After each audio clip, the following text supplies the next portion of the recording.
എല്ലാവർക്കും ഈ ചാനലിൻ്റെ പുതിയൊരു വീഡിയോയിലേക്ക് സ്വാഗതം. അപ്പോൾ ഇന്ന് നമ്മൾ ചെയ്യാൻ പോകുന്നത് ചോക്ലേറ്റ് എങ്ങനെ വീട്ടിലുണ്ടാക്കാം എന്നതാണ്. അപ്പോൾ നമുക്ക് നേരെ വീഡിയോയിലേക്ക് പോകാം. അപ്പോൾ ഇതാണ് നമ്മുടെ കൊക്കോ പൗഡർ. ഇത് വെച്ചിട്ടാണ് നമ്മൾ ഇന്നത്തെ ചോക്ലേറ്റ് ഉണ്ടാക്കാൻ പോകുന്നത്. അപ്പോൾ ഇതെന്ന് വെച്ച് കഴിഞ്ഞാൽ നാച്ചുറൽ കൊക്കോ എന്നാണ് നമ്മളിത് ഉണ്ടാക്കിയത്. അപ്പോൾ ഇതെങ്ങനെയാണ് ഉണ്ടാക്കുന്നതെന്ന് ഞാനൊരു വീഡിയോ ചെയ്തിട്ടുണ്ടായി. അതിൻ്റെ ലിങ്ക് ഞാൻ ഡിസ്ക്രിപ്ഷനിൽ കൊടുക്കാവുന്നതാണ്.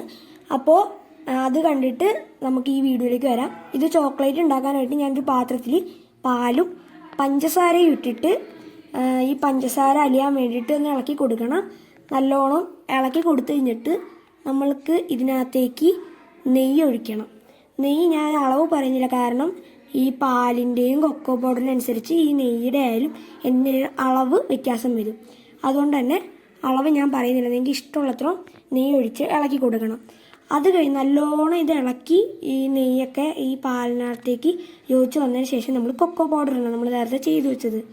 അത് എല്ലാം കൂടെ ഒരുമിച്ചിട്ടിട്ട് ഒരു 2 സ്പൂണോ 3 സ്പൂണോ ആദ്യം ഇട്ട് കഴിഞ്ഞിട്ട് നല്ലോണം ഇളക്കി കൊടുക്കണം. നല്ലോണം ഇളക്കി കൊടുത്തതിന് ശേഷം നല്ല ഡാർക്ക് ചോക്ലേറ്റ് ആണ് വേണ്ടതെങ്കിൽ കൊക്കോ പൗഡർ ഇനിയും ആഡ് ചെയ്തിട്ട് ഇളക്കി കൊടുത്താൽ മതി. അപ്പോൾ ഞാൻ വീണ്ടും കൊക്കോ പൗഡർ ഇട്ട് കൊടുക്കുകയാണ്, ഇച്ചിരിയും കൂടെ ഒരു ഇത് കിട്ടാൻ വേണ്ടിയിട്ട്. അപ്പോൾ ഇനി ഇത് നമുക്ക് നല്ലോണം ഇളക്കി ഇതൊന്ന് കുറുക്കിയെടുക്കണം. അപ്പോൾ ഇത് ഇനി നല്ലോണം ഇളക്കി ഇത് യോജിപ്പിച്ചതിന് ശേഷം മാത്രം അടുത്ത ഞാൻ കാണിച്ചു തരാം. അപ്പോൾ ഇതിപ്പോൾ നല്ല രീതിക്ക് തന്നെ കുറുകി വന്നിട്ടുണ്ട്. അപ്പോൾ ഇനി ഇത് ഒന്നും കൂടെ തീ ഓഫ് ചെയ്യുക. നമുക്ക് തീ ഓഫ് ചെയ്തതിന് ശേഷം ഇതൊന്ന് കുറുകാൻ വെക്കണം. അപ്പോൾ ഇതിപ്പോൾ അത്യാവശ്യം നല്ല രീതിയിൽ തന്നെ കുറുകിയിട്ടുണ്ട്, കണ്ടോ.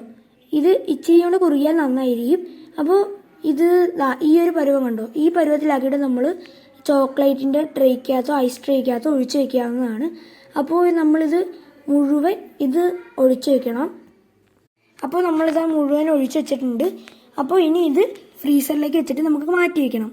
അപ്പോൾ 24 മണിക്കൂർ കഴിയുമ്പോൾ നമ്മൾ എടുത്തിട്ടുണ്ട്. അപ്പോൾ ഇതാണ് നമ്മുടെ ഫൈനൽ റിസൾട്ട്. അപ്പോൾ അടുത്ത വീഡിയോ കാണുന്നവരെ എല്ലാവർക്കും ടാറ്റ, ബൈ ബൈ.